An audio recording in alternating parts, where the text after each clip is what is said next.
What's up, America? Neil here with Geauga Firearms Academy. Thanks for watching. This will be a fairly quick video, but this video is specifically about how important is the make and model of your weapon light.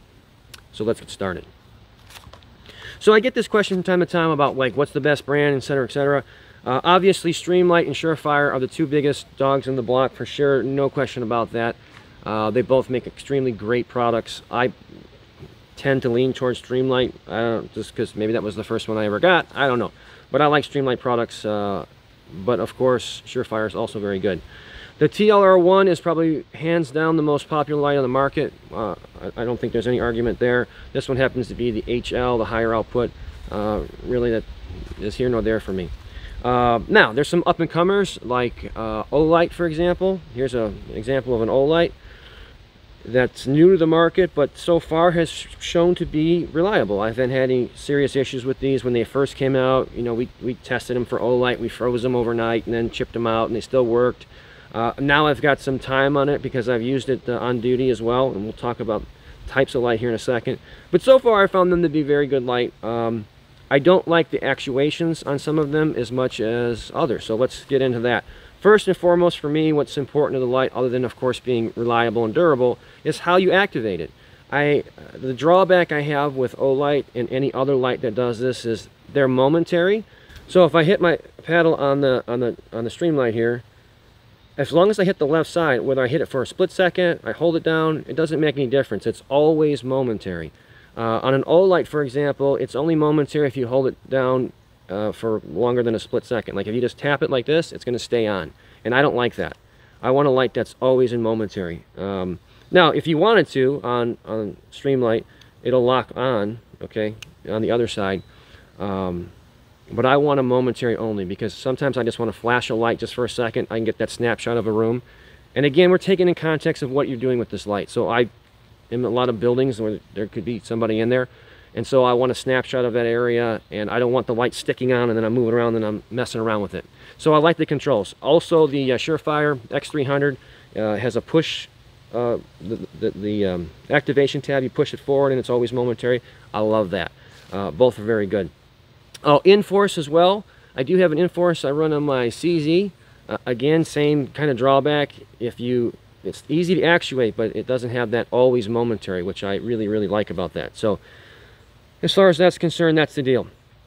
How you activate it. Now, keep in mind too, you shouldn't be putting lights on guns if you don't have any light training, because it's actually going to be worse for you. I've even seen cops do this. Like, for example, here's a little quick training for you on lights. Don't use your trigger finger to turn lights on or off, especially if you're using it for a momentary matter, because number one, if I'm holding this down with the light on and I see something that I need to potentially stop, and then I take my finger off to put it on the trigger, the light goes off, okay? That's like training 101, okay? So get training always, anything you do, but make sure you're using the lights properly. Now, it's type of battery. So here, this is the Olight. They're well known for their magnetic charging deal, and I can tell you that I've had one on a duty gun for a while. I had the Valkyrie, the bigger one, that's magnetic. I used it a lot, but here's the difference. Every single day, I'm charging a radio battery. Every single day, I'm charging a body cam. And so once a week, I charge the light, okay? So it's a consistent routine. Now, if you're that dedicated, you know, if you're not in law enforcement or something, but you're dedicated to charge your light every week or whatever, then fine. But my point is, if I leave these two on a shelf for a year, okay, guaranteed this one with a non-rechargeable battery is going to kick on. It's going to be very close to power, the full power. This one probably won't even come on. Okay. As a matter of fact, I've had this one for about 3 months in a drawer, and I just realized when I came out here like a dummy, this light is dead. Okay. For whatever reasons, I'm not a scientist of batteries or any means, but when the rechargeable batteries, they just don't hold the charge as long as lithium or whatever the heck these batteries are. Okay. These are definitely the CR123s. They just last longer, and they put out more light when they haven't been used for a while. So from a reliability perspective, I mean, I can go into my gun cabinet and take out any gun, any light that's not rechargeable, and I guarantee it's going to kick on. These, not so much. So that's the one drawback, okay? So the type of light, as far as make and brand and stuff like that, was kind of the question. it's got to be reliable. So I would, if you are talking about a light and no one's ever heard of it, probably not a great idea. And I realize that there's going to be companies that will come out that will have great products, but let someone else test that.